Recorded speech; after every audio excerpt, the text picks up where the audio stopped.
everybody, and welcome to another episode of Allegedly Credible. I'm Danielle, aka Lady Faye, and this is Your girl Mellow Supremo, aka Mel. and we are just two friends, and we're giving you our thoughts and opinions based on advice that. Wait, what, girl? What am I saying? We are two friends. We're giving you our life experiences. We've been doing this for 3 seasons. You would have think that we would get it done back right now. I know. But you know what? I know. Every day is a struggle. Yes, Every day is yes. a challenge. Yes. All right. Let me try it again. We're two friends giving you our thoughts and and advice based Okay. on what we've learned thus far through life. Okay. Just So read. here's our disclaimer. Our thoughts and views are constantly evolving. We are not experts at anything, nor do we claim to be, but we will have experts on. And we won't always agree with each other. And that is totally okay. And we're just hoping that you guys take what advice you need and whatever you don't need, you can give it to somebody else. Who cares? So Who cares about your thoughts and opinions? This episode is all about letting go of childhood trauma. If you guys remember the first season, we did an episode talking about therapy and the importance of therapy. Well, we wanted to kind of like branch off that episode and talk about the process of letting go of childhood trauma. Because 9 times out of 10, it's always going to start off based off of the things that you go through in your childhood. So what better way but to deep dive into specifically going for the childhood trauma? Right. And who are we gonna do this with today? All right. So we have a special guest on today. I'm gonna let him introduce himself and give you his little credentials here. Not little, they're big credentials, but yeah, we're gonna let him. Ain't no small feat. His credentials. Hello, everybody. My name is Devin White. I'm a licensed clinical social worker here in the great state of New Jersey. I work with primarily adolescents in my full-time job, but I also work in private practice, working with families, couples, individuals for a variety of different reasons. I've been doing therapy for about 7 years now. So, Oh, that's exciting. Nice. Okay. So first we're going to dive right into the topic. What are there different types of trauma? And if there are, could you let us know what they are? Absolutely. So when people really talk about trauma, there's like at least 3 types that people are mainly talking about. So you have what's called like a little T trauma. So like you may have heard, or some people may have heard of like a little T trauma versus a big T trauma. So a little T trauma typically comes from like a single event, like a car accident, like something not traumatic, but like a car accident, like a one-time event. So I think a car accident, like a major illness, or like a major death that happens. Trying to think of something else that's like pretty much anything that happens one time. So you think of it that way, acute trauma from a single incident. And then you have chronic trauma, which is something that is prolonged and repeated, which is like your abuse, neglect, domestic violence. And then you have like a third type of trauma that's complex trauma, which is a lot. So it's exposure to varied and multiple traumatic events. And it's also, it's like chronic trauma, but it has some slight differences. Okay. All right. Well, here's a question I always want to know. Like, is trauma avoidable at all? Or like, does everybody go through trauma at some point in their life? Yeah. So I think just, let me ask you guys this before I get into this. Like, how real can we get on the show? We can get real. I mean, it's allegedly credible. Fantastic. So like just depending on what type of like background that you're in, like you're just exposed to trauma. So to answer your question, no, trauma is not avoidable by any stretch. And I think the more people understand that, I think the better, you'll see people try to get help for the trauma. Like it's like about like how detrimental the trauma is. That's basically what you can have control over, not necessarily being traumatized at all. Right. So you can control how you react to the trauma. Right. Okay. So that's the only thing that you have really control over, like how you react to it and how you get help for it. right? Mm-hmm. Because some things you can't, like some parts of some responses of trauma you can't necessarily control. Mhm. But you know how you seek help, or if you choose to seek help, that's the part where you could uh can control. Okay, so here we go. This is interesting because you said that. Like, what are signs that somebody has been traumatized? Like, how do you look for it? Okay.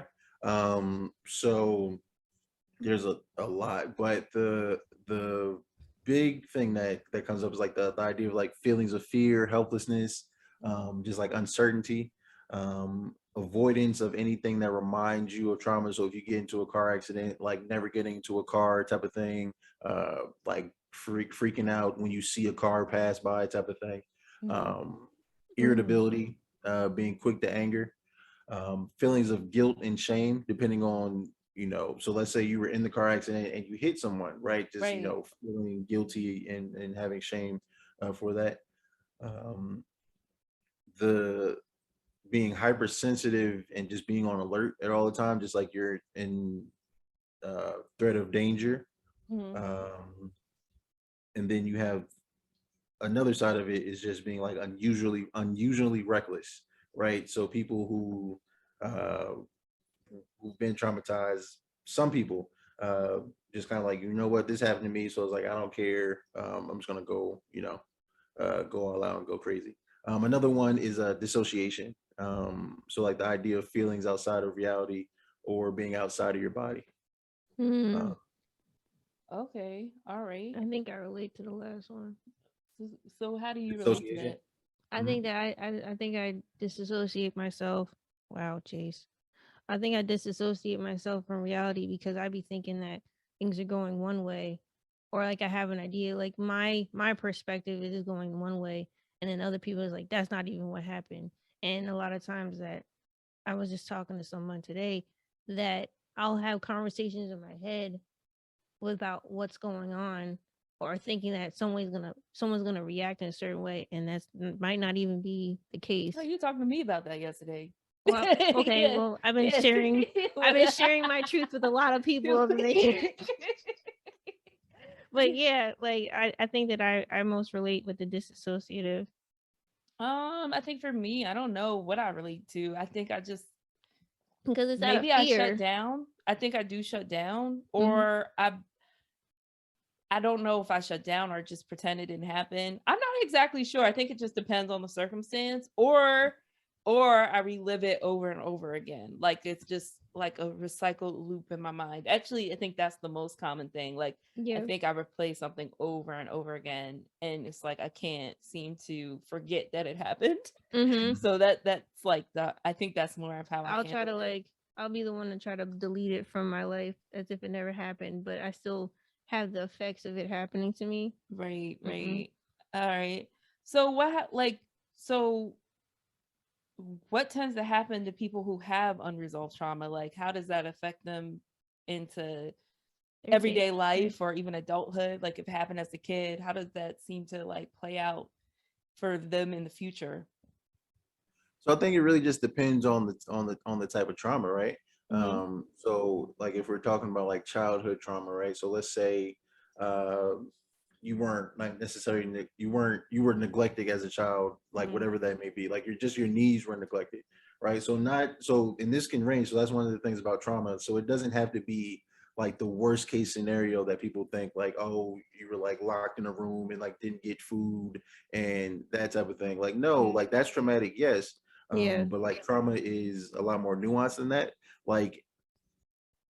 Like your mom or dad yelling at you one time could like is a traumatic experience for you like when you're little, and then like, you know, once you get to adulthood, whenever someone raises their voice, like you go immediately go back to that and you shut down, like you're talking about, like different things like that. That's So me. That's Oh me. wow. yeah, so it really just depends on what the trauma is, and like what the actual trigger is, because again, unresolved trauma, like you'll like whenever you face that trigger or you face a situation like that again, you'll end up going back to where you were when you were a kid type of thing.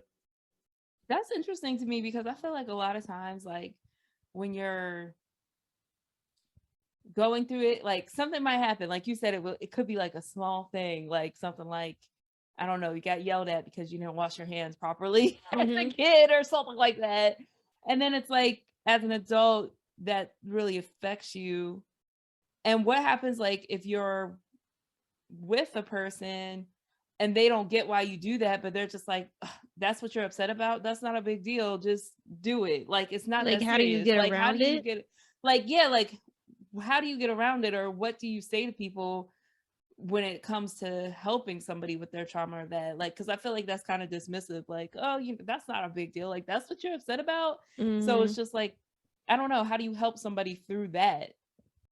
Yeah, so that's a really good point, right? So like again, everything is relative, right? Right. So for that particular thing, like you getting yelled at because you couldn't get candy and your mom and dad raised your voice and like that shook you to your core when you were like 4 years old, right? So now you just avoid people yelling at you, or you might like hoard candy or get a bunch of candy so people never have to like, because again, you have like different things, different responses where like, oh, if I get a bunch of candy, nobody can yell at me type of thing, or you just stay away from candy in general, right? Right. So like again, it's the whole idea of avoidance.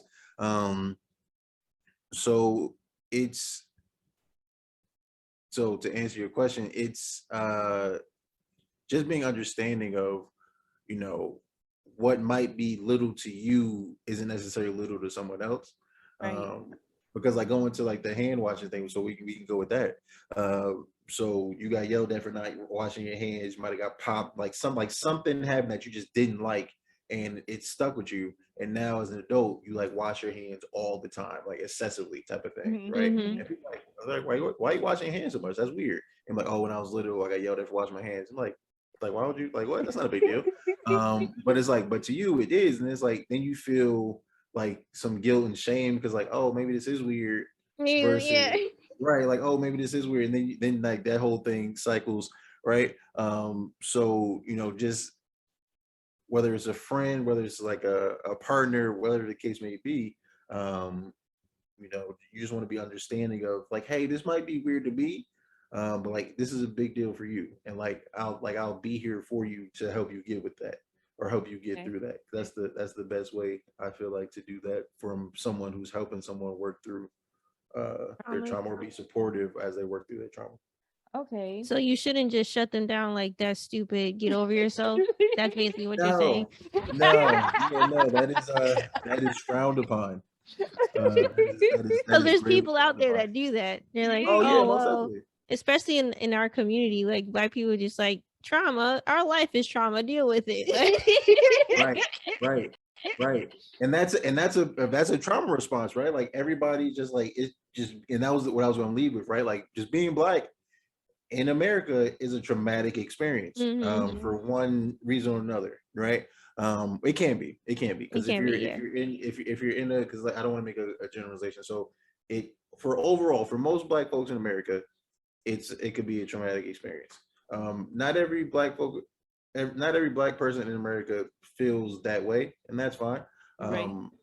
I disagree. Like it's very traumatic for me. Because again, like all the things that we see on TV. But yeah, and that's a whole nother thing, like Right. vicarious trauma. Right. Actually, I'm gonna actually piggyback on that because I was thinking about when I was younger, and I'll never forget this. I was at a store. We were at the mall. My parents had dropped us off, and it was me and my older brothers. At the time, I think I had to be like 10 or 11. We were just about to move to New Jersey. We were in Pittsburgh.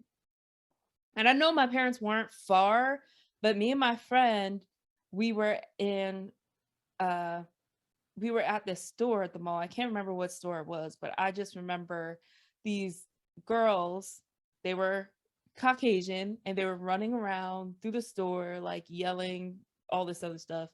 And me and my friend were just like going through the aisle looking at stuff. And I will never forget, we looked at these white girls, we're like, yo, they tripping. Like, they need to stop acting this way. But I remember specifically the security guard came to me and my friend and was like, where are your parents? Where are you guys at? And they did not stop those little girls. And I would never forget that. And I think that kind of traumatized me because I realized I hate shopping. I cannot stand going to the store. That's a fact. And I never even thought, like, until we just started talking about that now, like, oh, like just being Black can be traumatizing. Like, I remember specifically just like, well, why didn't they stop those girls? Because they were the ones acting crazy. We weren't acting crazy. We were literally just looking at the store stuff. So that's why we can't hang out in Target? Yes, this is why we can't hang out in Target. Blame it on these people? I don't know, but I literally cannot stand shopping now. Like, I like to be in and out of the store. It's like, I don't want any trouble. I don't want anything like that. And then I realized I even have a problem returning stuff. Like, I don't even like going to the store to return it. I'm just like, oh, well, it's mine now, or I'll give it away. But it's just like, I don't want to go. I just don't want to go back. It's just like quick in and out. So when you said that, that's something like I never really thought about it. Well, that's why he's the therapist. But it's just like, now that you said that, I'm like, yo, like that actually did happen. I realized I really do not like going shopping. Like, there are other traumatizing experiences. You're really good at your job, Devin. But that's why I don't like shopping in most stores. Like, I barely like that. About that, right? It's something that you wouldn't even think about, but like that's a common thing that a lot of folks happen, right? So if we're talking about like childhood trauma, we're talking about all these things, right? These experiences happen to us when we're younger, and then it just carries over when we're, because like, how old were you when that happened? I had to be 10 or 11. I remember we went because I was about to move to New Jersey, and it was me and my friend, and it was like a few of us, but we had just separated for that little period of time looking at the store. And I will never forget that they stopped us, and they did not stop those little girls running around in the store. They didn't stop to ask them like where your parents were. They stopped to ask us. And I will never forget that, because then I don't think I ever told my parents about it. I didn't tell them about it till I was later on, because I was always afraid. You know how like people get angered as the angry Black woman or whatever? I knew if I told my mom, she was gonna black out. She about to black out on the security. Right. Like, absolutely. Point it out. And I didn't even want that. Like, I was like, I don't want to bring any more attention to it. So I just like kind of left it alone after that. But that was like, I never thought about that, because I cannot stand going shopping. Like, so and we have like different people have like plenty of experiences like that, right? Things that if you look at other communities, if you told that to somebody who wasn't Black, and you're like, hey, this happened to me when I was there, like, oh, that's not a big deal. Like, why are you like, why does that bother you now? Right? Yeah, like they're just doing their job. Like, you know, right. And like not understanding like how deep it really goes, right? Because again, like, yeah. So all right. So I want to kind of like go back to like a little bit of unresolved trauma here we're talking about. Like, I didn't realize how much, when you don't actually deal with your trauma, how much it affects your relationships as you get older. That's what I'm struggling with right now. Yeah. No one really, like, I've been to different therapists, and even though there were very small windows of time in my life that I did, I don't think that we actually got to a resolution. And now things are slowly unfolding in my relationship that I didn't recognize. And now that I have children, I'm trying to figure out a way to help them with the same problems that me and my husband are noticing, and I don't really know how to help. Yeah.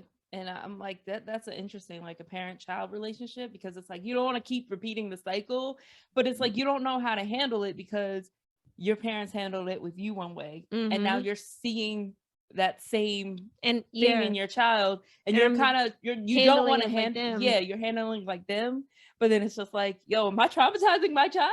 Like, I'm always thinking about that in the back of my mind, and Terrence's just like, no, they're fine, they'll be resilient, they'll be better than you. I'm like, okay, but I don't feel like this is right. If it's one of those things that always go with your gut when it comes to those type of things. Like, if you don't feel like that is right, you might want to adjust some things, right? So for instance, one thing that immediately comes to mind, right? Like, if you had parents who weren't necessarily around, right, for whatever reason, right? Whether it's they just were working too much, or because they had to, because they had their own mental illness, because they had any types of substance use disorder, like incarceration, or like the gambit of things that get parents away from their kids, right? Um, any combination or one of those things, right? And it forces children to be like on their own. So when it comes to uh, like relationships, whether it's romantic or peer to peer, people have like a hard time like trusting other people, right? So that's one way. That's one way that like that comes across, right?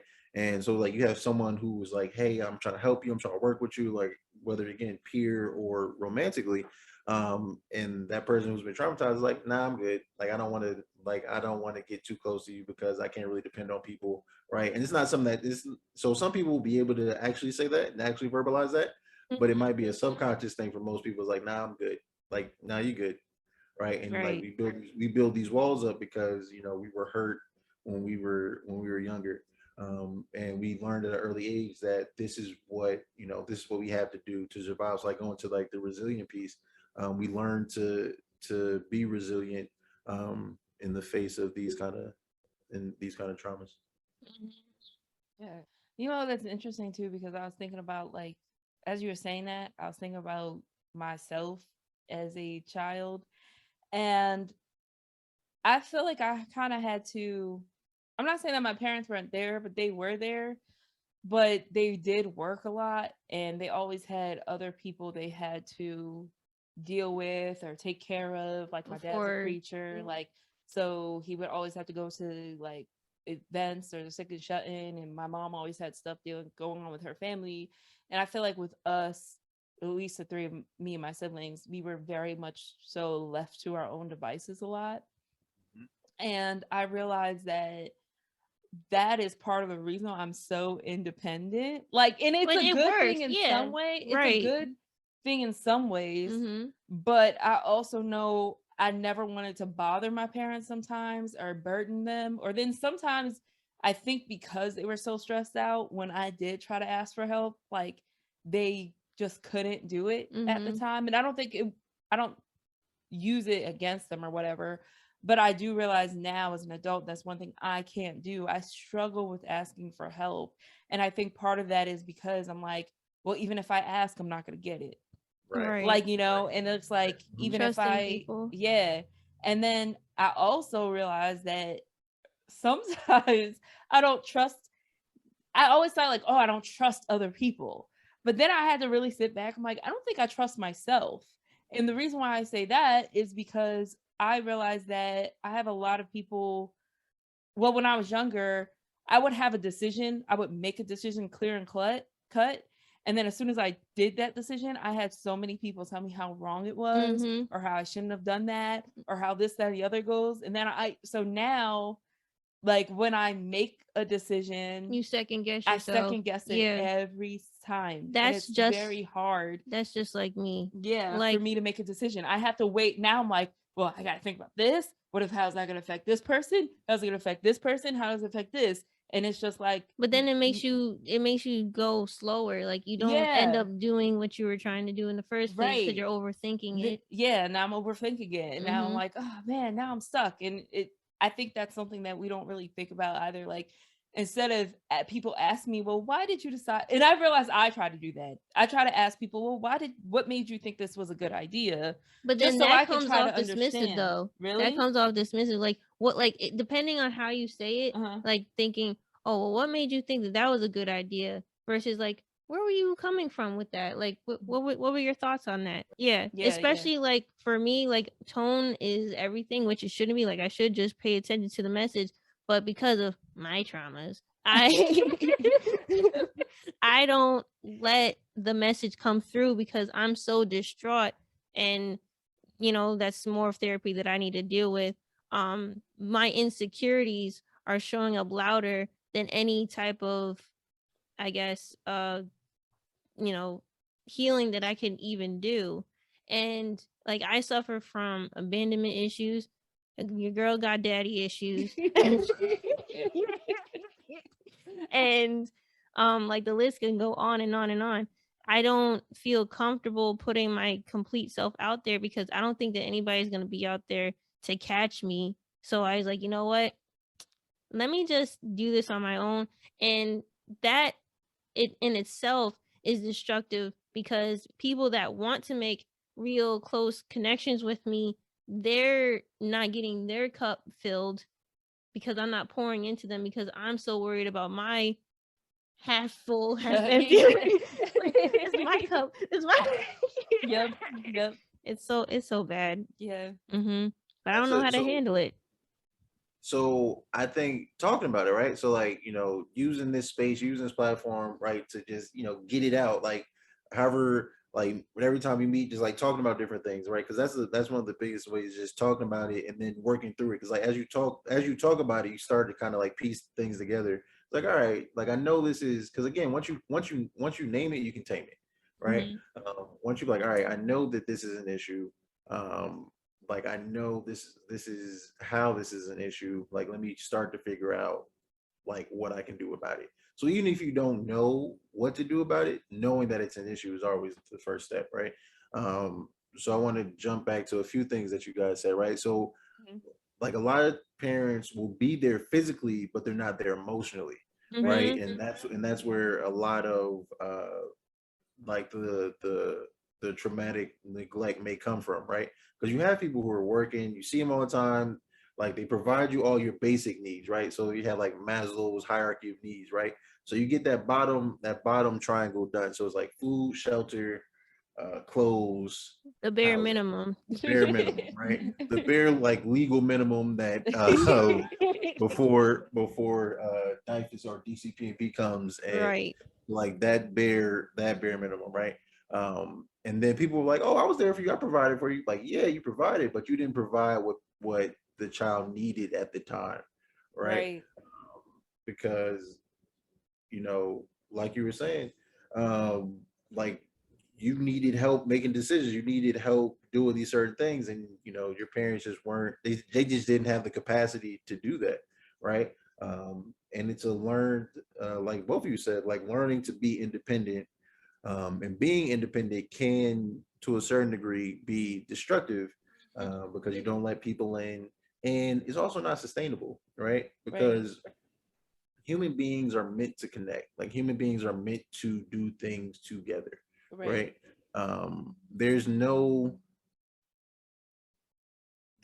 mammal, if I'm not mistaken, that does anything alone.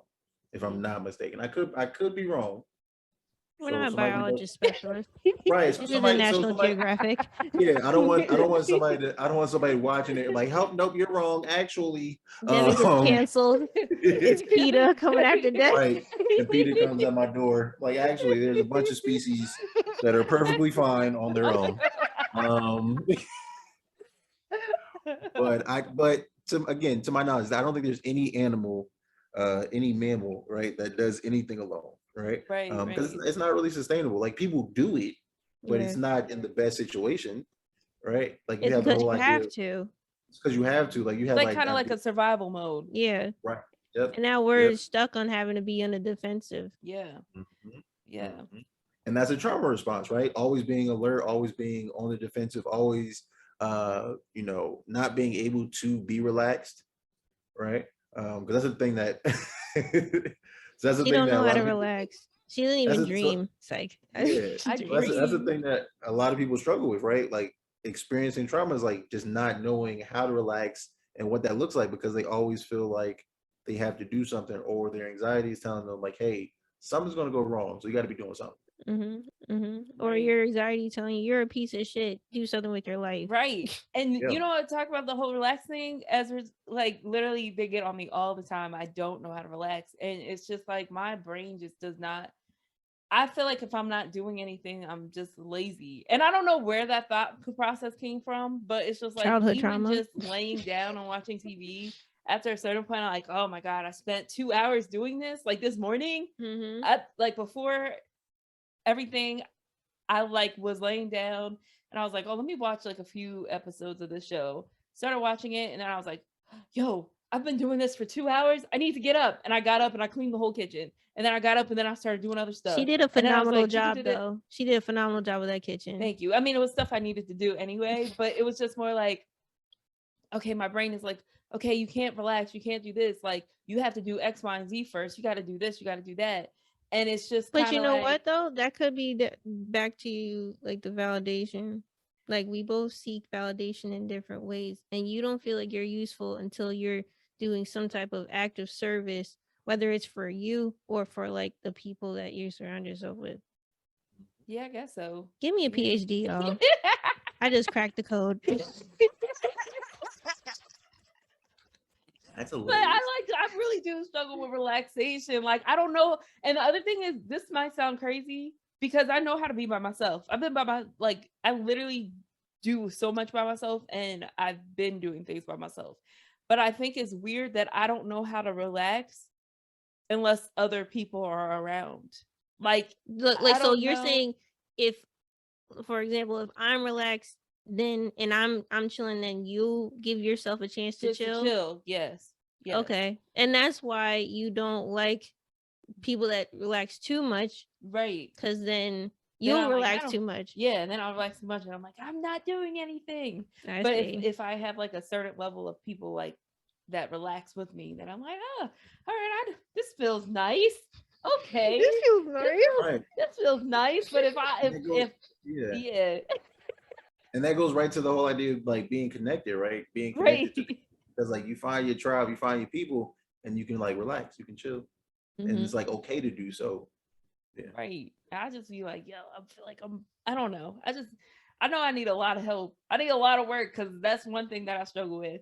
And another thing I struggle with, she was talking about, even with relaxing, I can't sleep. And I know this is probably like a trauma thing because I think that I'm hyper aware of my surroundings because I'm always afraid someone's trying to hurt me. She got hurt in her childhood. Yeah. When I was a kid, I was molested, and it really messed me up. And I didn't realize it messed me up until years later. Like I Absolutely. knew it was a Absolutely. problem. Like I knew it happened. I would play it in my head, but I would just be like, okay, whatever. I'm gonna Right. skip on with Mm-hmm. my life. And it didn't really, really affect me until I was 28. And that's when I knew it affected me in certain ways, but it didn't hit home that I was Mm-hmm. like, damn, I never talked to anybody about this or healed from this because, this happened and now I'm spiraling out of control. Mm-hmm. But I realized that I don't sleep well because I'm always afraid that somebody's gonna hurt me. So any sound I hear, like it could be my neighbor going up the steps, it could be the heater like kicking off or whatever. I'm like, who's there? Who's that? Yeah. Yeah. Who's coming for me? And then I gotta be like, oh wait, nobody's here.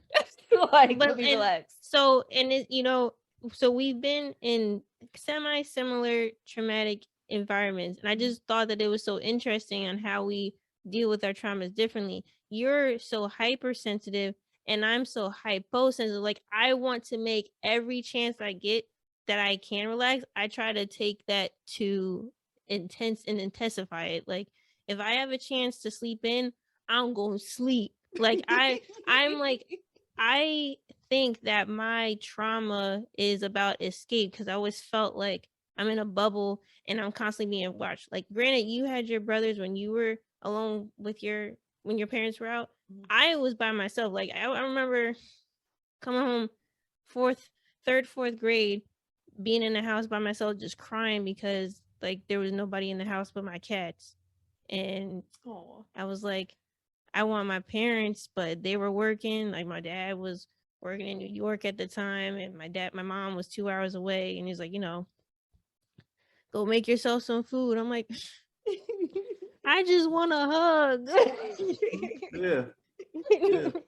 And I just noticed more and more things in my adult life I'm trying to escape because I'm the constant like, Mel, you gotta go and do this for yourself. Mel, you gotta go and do that for yourself. I just want someone to take care of me the way that I want to be taken care of because I feel like I've had so much weight on my shoulders and people call me lazy all the time. I'm just like, but I think I'm choosing to be lazy because I never felt like I could really Relax. Yeah. yeah. And I'm the opposite. People be like, "Oh, let me take care of you." I'm like, "No, No, I don't want you you to won't do do it it. right. You won't do it right. I'm good. I don't need it." But then it's like at the same time, if you wanted people to take care of me, so I Yeah. don't understand. They just don't do it right. Like I don't. Like, We can't pick and choose. Beggars can't be choosers here. Either you're gonna be traumatized or not. That's funny. I'm sorry, y'all. If you hear I hope it's not getting picked up, but I didn't eat today, so my stomach's like loud as heck over here. You're traumatizing your stomach. You're neglecting yourself. Look at this. So I'm like hoping that Full you circle hear here. that. That's funny. But okay, so for people like us that clearly have been traumatized in our life, somebody help us. So, what do you suggest we do? Like I said, we've both gone to therapy. Therapy was helpful for me, but Yeah. like, you gotta do the work. Like you got to do the work. So my thing is like, once you acknowledge, okay, I have an issue. What are the next steps to working through that or healing through that? Yeah, specifically. So there's this book called The Body Keeps the Score. I don't know if has anyone ever heard of it or familiar with it. I never heard of it. So I highly recommend just two of you just like read it, check it out. The Body Keeps the Score. It's a pretty dope book, but it pretty much talks about like how much like trauma affects us and like how we keep it in our body, right? So it's like the physical, like being stressed out too much, and like the physical impact of trauma and stress. Oh, like the cortisols build up and stuff. Right. Yep, all that. Yep. Just trying to exercise or just do any type of movement every day, right? To kind of just to kind of just balance your body, right? Because like you said, that cortisol is just built up. So just being able to get it out, whatever that looks like, whether it's dancing, yoga, Pilates, like literally anything that gets your body up and moving, increasing your heart rate, raising your heart rate, and just keeping you going, and helping you regulate your helping you emotionally regulate and physically regulate. And also with that, like just being more mindful. So people say being mindful, but I don't know how many people actually know what that is. Please break it down for us. Break it down for us. So like the whole idea of being in the moment, right? So focusing on everything that you're doing in the moment. I think the easiest way for me that I teach people to be mindful is mindful eating. So any piece of candy, it works with candy, but it can work with any type of food. So whatever food, so I want you guys to try this, and people listening and watching. The next time you eat something, right? Or the next time you eat something, right? Pretend you're from a different planet, right? So pretend you're from a different planet and you've never experienced this thing that you're going to eat, right? So let's go with Danielle. So once you plan to go eat, what do you plan to go eat? Sorry, I'm hungry. I'm sorry. I just burped. I was thinking about probably like a salad or something like that. Perfect. Has to have protein and some type of veggie. I love that. Okay. What kind of salad would you? So let's say a Caesar salad. You good with that? No. Yeah, No. Okay. No. You think something? Apple I'm walnut. let me tell you what kind of salad I would. So I want a salad with some chicken, some kale with some spinach, and some blueberries, strawberries, and probably like a little spicy Thai kind of vinaigrette. Okay. That's not good food pairing, but okay. I don't care. No, that sounds. I'm with that. That sounds pretty delicious. So, no, that sounds. I'm with that. That sounds pretty delicious. So, this is. So I'm giving you homework, even though you didn't ask me to. So first, when you get your salad, look at all the different ingredients, right?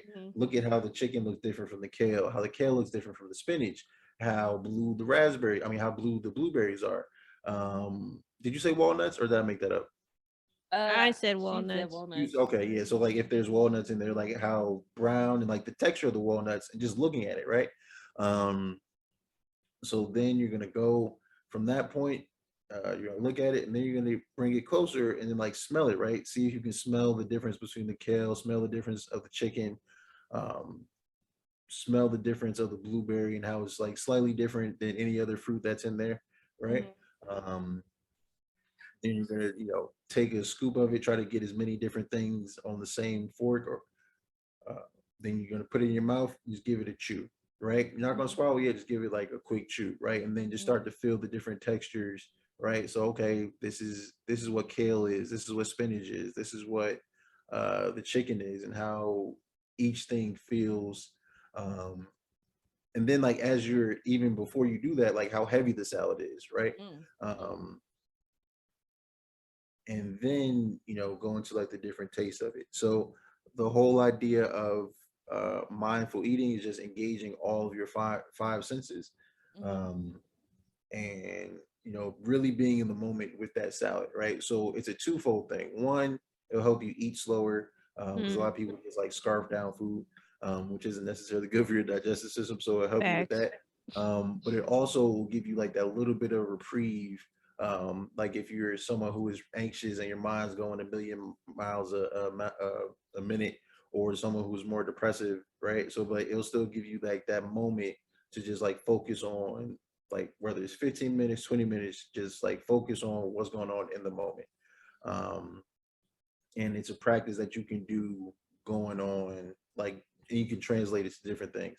But it's easier to do it with eating, just because for the most part, everybody eats, Yeah. right? Okay. So yeah, so that would be my one tip. That's one of the things that I love doing, Mm-hmm. um, and teaching people how to do is how to mindfully eat. Because Okay. I promise you, the next time if you do it, whatever you eat, it will be like you're eating it for the first time. Okay. I All like right. that idea. And how does that help you overall? Like if you start mindful eating and stuff like that, how does that help you with like your anxiety or your stress for long-term things, like dealing with work and other things? Mhm. So one way that that was told to me like many moons ago, when thinking about anxiety or depression, right? Um, you know, when you're anxious, you're worrying about what could happen, right? You're worried about the future, right? Sorry. When you're depressed, like you're worried about what happened in the past, right? Things you Mm-hmm. can't change. So in either way, you can't change what's coming, and you can't necessarily change what happened, Mm-hmm. right? You only really have control over what's happening right now, Right. right?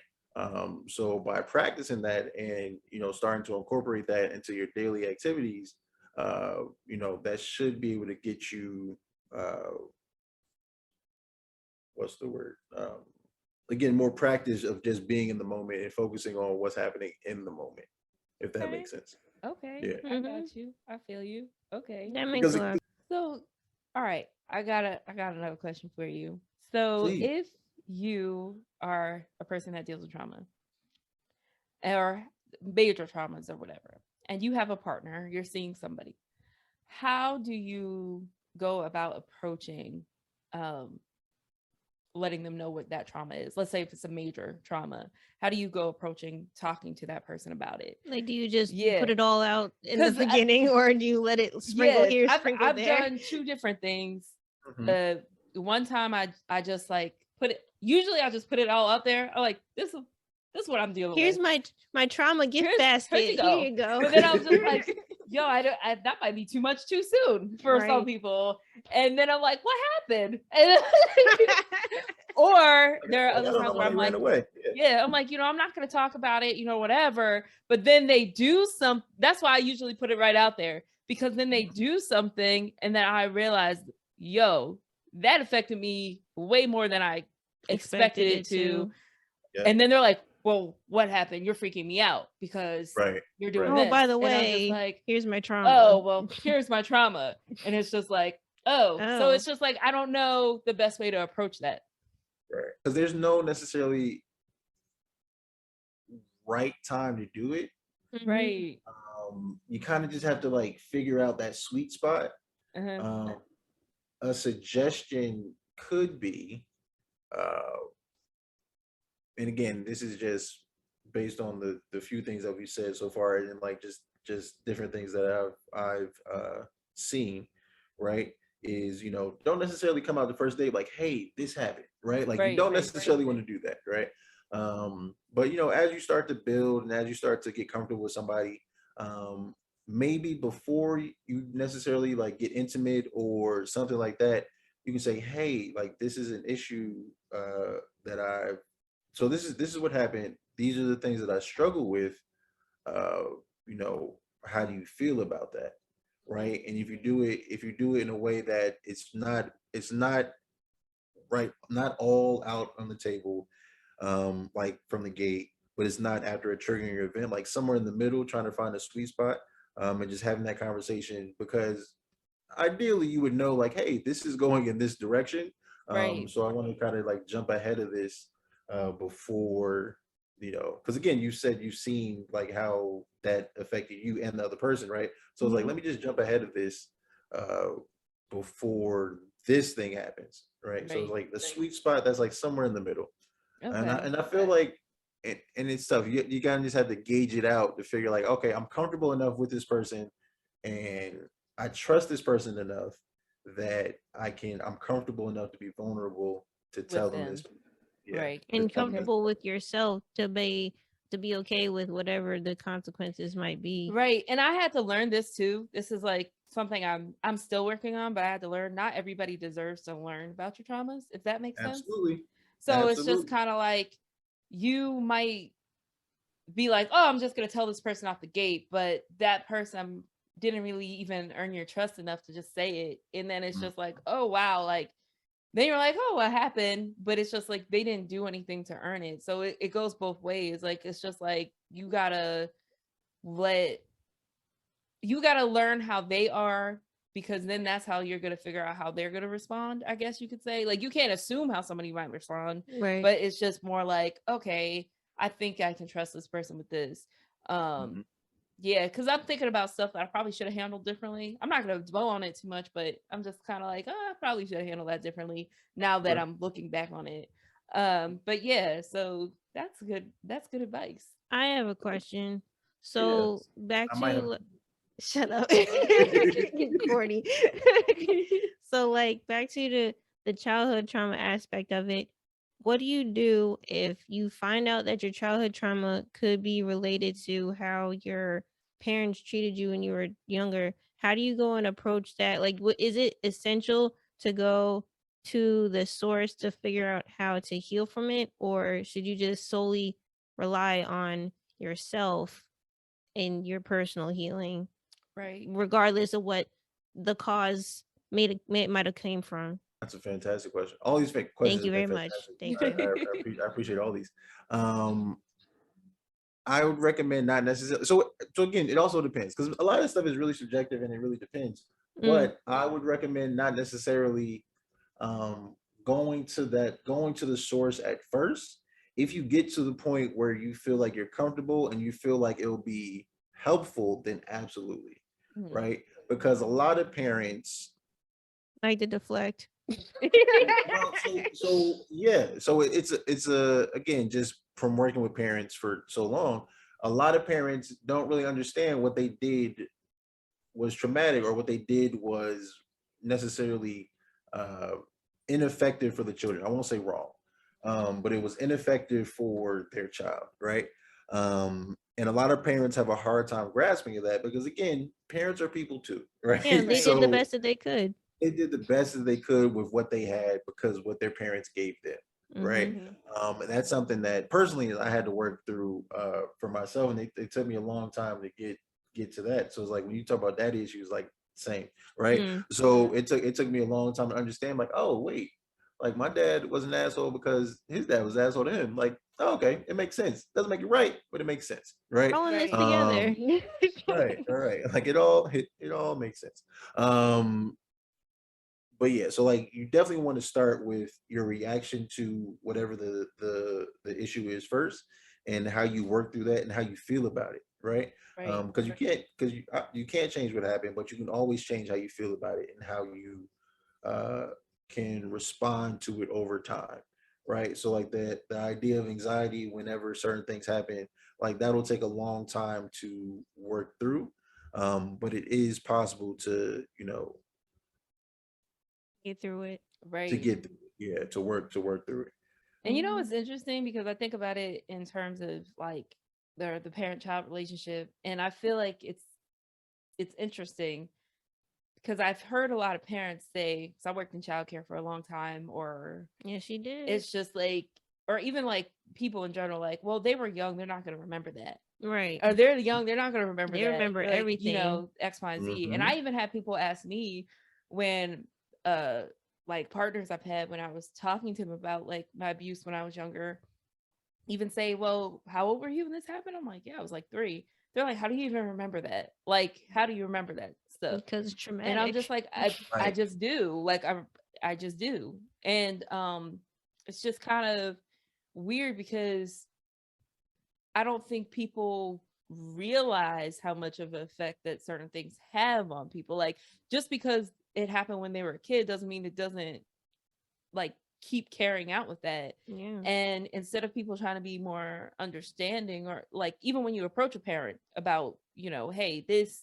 if you do approach it like this hurt me, they're like, So like, and then I realized that sometimes it becomes a whole comparison game. oh, you Well, be I like, went through you this good? and I went through this. Or if you're telling me that that is what broke you, Like like you have a weak you spirit. have a weak spirit because this happened to me and this happened to me. And it's just like, yo, I'm not trying to compare to you with you. I'm not trying to fight with you. I'm not Right. trying to Listen, argue with you. right. Right. I'm Like just this trying to come isn't. bring it to Yeah. your attention because Mm-hmm. I want to heal from this and I want to work it out. So I think it also depends on your parent or what type of unit you have, like what kind of relationship you have. Like if it's a better relationship than when it was when you guys were younger, then maybe you might be able to talk about it, but Right. not all parents are like that. It really depends because a lot of conversations with parents don't go anywhere, right? You just get more Right. frustrated because parents have their own guilt and their own thing. So it's like when you tell a parent like, "Hey, what you did didn't work for me. It messed me up." Like they again, like you said, they deflect. It's like, well, it wasn't that bad. Da, da, da, da. Like, no, it was pretty bad. Or they have like the struggle Olympics. Well, back in my day, I had to kneel on rice and walk backwards in the snow before I could do my homework. And it's like that was traumatic too. Like you should like that shouldn't have happened You to need you. some help, my Right, nigga. like you need therapy too. Like we need to get like you need to both go because me And then they'll my be like, "Oh papa. well, I don't need therapy, and look how good I turned out." Meanwhile, Like, your knees are busted, leaning on that rice. You clench when your butt cheeks when you look at snow, like Right. Got all these health issues, all these health but issues, but then and you it's like, didn't oh get your no, I homework turned done out on time. right. Got I all turned these out health issues. fine. I'm like, did Right, you? right, Get right. her some milk. Because again, it's all relative, right? So and people being like the whole idea of a like just being comfortable with trauma and just expecting trauma, right? Because for most folks, the lived experience in America being black is traumatic, so you just get used to it, Right. right? And it's like, nope, like this isn't normal. Like we Mm-mm. shouldn't. And it only takes like generations afterwards. It's like that shouldn't have happened. Yep. Like but it's just depending on where you are, like the systematic and systemic issues that are in place that just happen, and just people got used to it.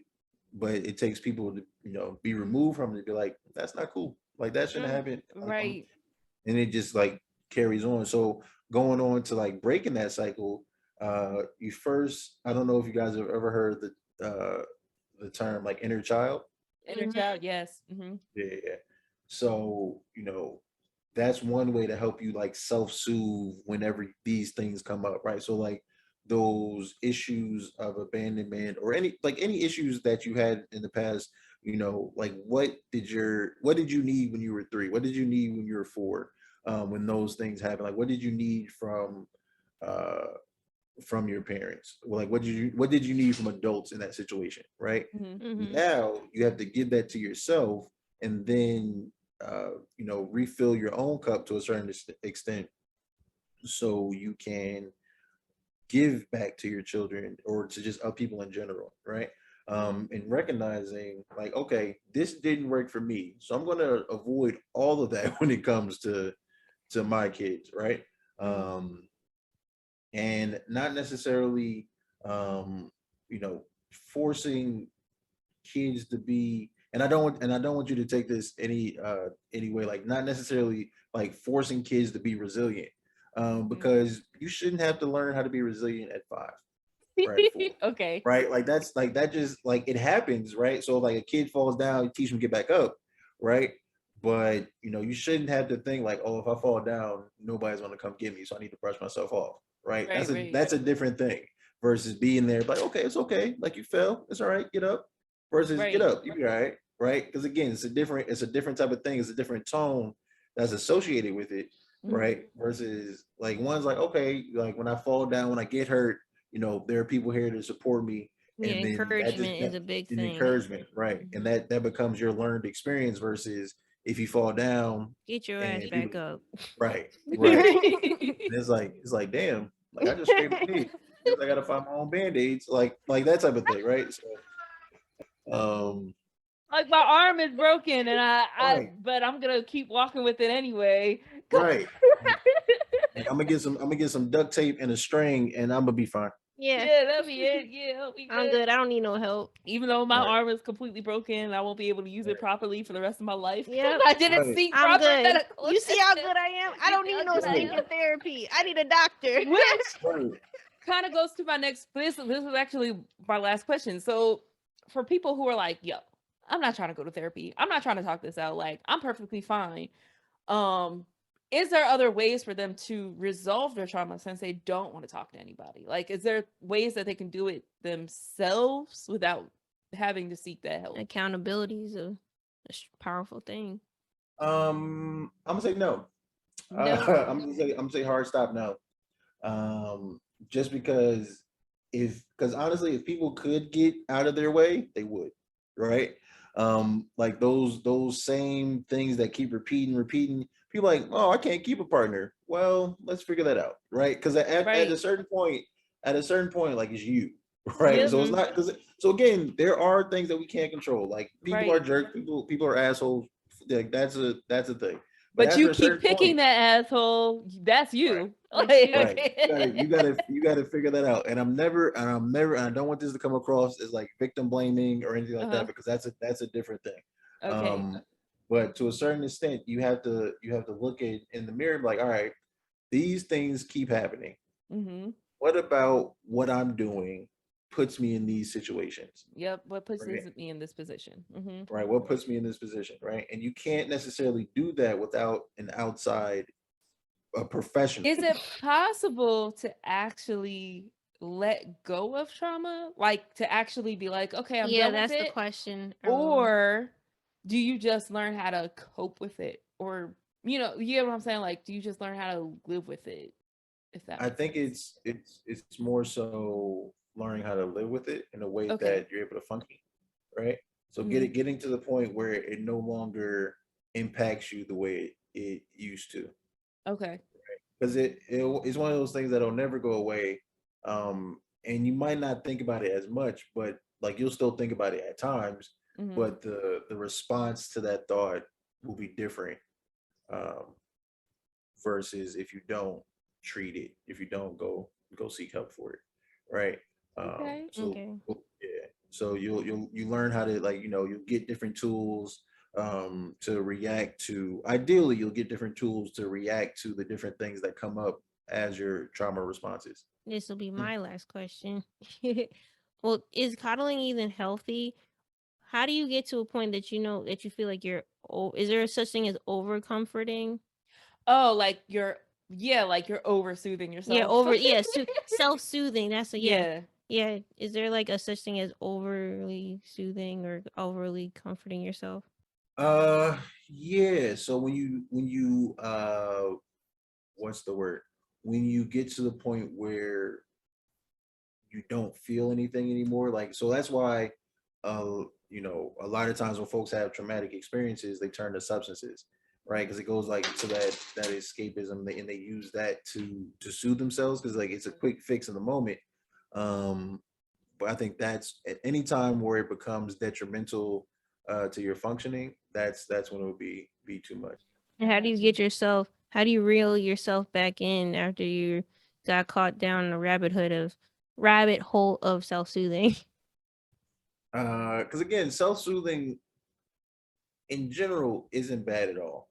I guess Like there are positive forms of it and negative forms of it, right? right. So Okay. like a nice or a positive one, more positive than that would be, let's say, taking a shower when you're really upset, right? You Mhm. take a shower, you get calm, right?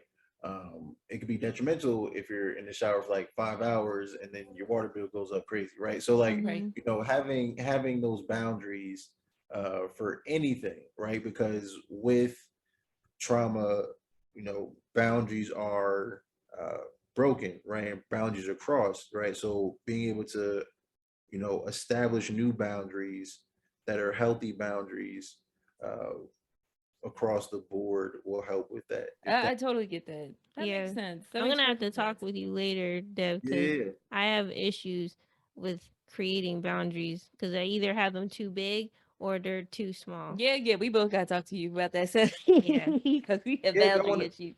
yo, if y'all want to have, We, if y'all want to have me come back on, yeah, you we can talk about definitely boundaries for because sure. that could be a whole because that's a whole thing by itself. Like what boundaries look like, Right. because there's different types of boundaries, right? Like having rigid boundaries, having porous boundaries, and then having like healthy boundaries. But So yeah, definitely for sure. Shout out to season 4 of Yeah, Molested season Incredible. 4. We're already planning for season 4. Look at us. But yes, definitely. Thank you so much for being on with us. Definitely helped out a lot. Yes, definitely helped out a lot. I think this was an interesting conversation, and we could probably talk about this for days. I Like mean, keep going on because we got we tons have of issues. multiple episodes on this issue. Yes, we got tons of issues. We're just a mess. Right. But I just wanted to give our top 3 takeaways. Takeaways. I'm gonna let Mel start first. What do you want to say? My top 3 takeaways is know that it's okay to have your trauma because your trauma, it doesn't necessarily make you, but just acknowledge that it is a piece of you and that's okay. The bad part is if you let it run your life. Um Number 2 is make sure that if you're going to talk to someone about your traumas that you're in a safe space, and even if things go south, know that at the end of the day you have yourself to lean on and you have whoever you believe in as your most high. Like I believe in God and he's going to be able to take care of me no matter what. Number 3 is don't necessarily always blame the person or the thing that caused the trauma, and don't go too hard on yourself because at the end of the day it all does come back to you. How you go and deal with your traumas, you have control. You you have control in that, Right, right. you're strong. Right. My takeaways, I just want to say, first of all, acknowledge that you have trauma. Just acknowledge it. Because sometimes it's like some people are in complete denial. And I think that sometimes you got to sit back and just be like, well, wow, like this is actually deeper than I thought it was. I think that's the first thing. Number two, I would say you definitely should seek ways to get help. um that could, even if it's like baby steps, as in like you start reading a book that helps you handle your trauma, or just helps you realize like, oh wow, that might be something I'm doing. Or even if it's just talking to a professional, I definitely believe in talking to a professional. um and the last thing I'm gonna say is, it kind of piggybacks off of what Mel first said. Like, your trauma does not define who you are. Mm-hmm. It's something that happened to you. And not even if it's big or small, whatever, just realize like it doesn't define who you are. You have the ability to, and the tools to handle it and to figure out ways to live with it or move forward with from it. It's your choice. That's the only thing I can say. It's your choice on if you're going to let it drown you or if you're going to learn how to swim in it. That's Mm-hmm. it. That's my 3 takeaways. And what about you, Devin? like one, being okay with seeking help, right? Mm-hmm. Because there's power in that, right? Because a lot of Mm-hmm. times when we have trauma, we feel powerless and we feel Mm-hmm. helpless, right? Taking back that power from whatever the event um, is is magnificent, right? So Mm-hmm. whether it's the small steps of starting to read a book about it, to seeking help, I think that's the big first thing to reclaim your power. Um, Two, like you both said, like it doesn't define you. It's a part of it's a part of your story. right? It's not the whole story, right? It's a chapter. It's part of a chapter, right? It's not the whole story. And going back to the power piece, like you can define your narrative going forward. Um, and then lastly, just try to focus on what you have control over in the moment, Mhm. right? Do your best to not ruminate on things that happened in the past or things that haven't happened that you think might happen. Focus on the here and now, because by doing that and living that way, a lot of the anxiety and depression that we may experience may start to decrease over time. All Mm-hmm. right. So, guys, as always, you can follow us at www.allegedlycredible.com. Please let us know how you feel about this episode. I have a question for you guys also. Our question is, what is something that you have been struggling to let go of and that you want to let go of this year in 2022? Bam. Yes. What is something you're struggling to let go of and you want to let go of in 2022? There you go. Please let us know. We're going to put it on our Instagram, which you can always follow us at Allegedly Credible. That's on Instagram, TikTok, Facebook, Twitter. Twitter.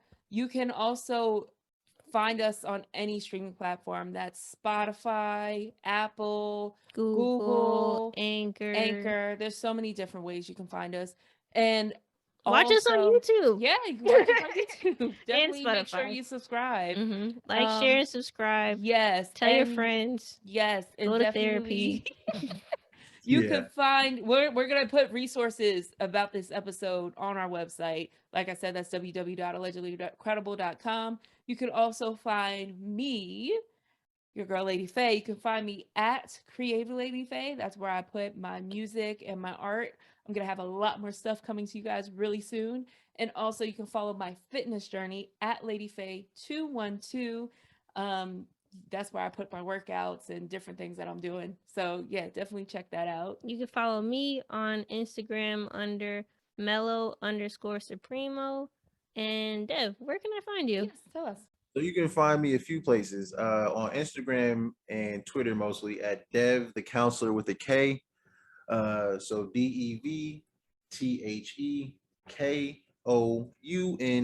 DEVTHEKOUNSELOR. All right, guys. We're so Yay. excited. We definitely want to hear from you. Have a good one, and we will see you next week. Mm-hmm. Peace. Bye.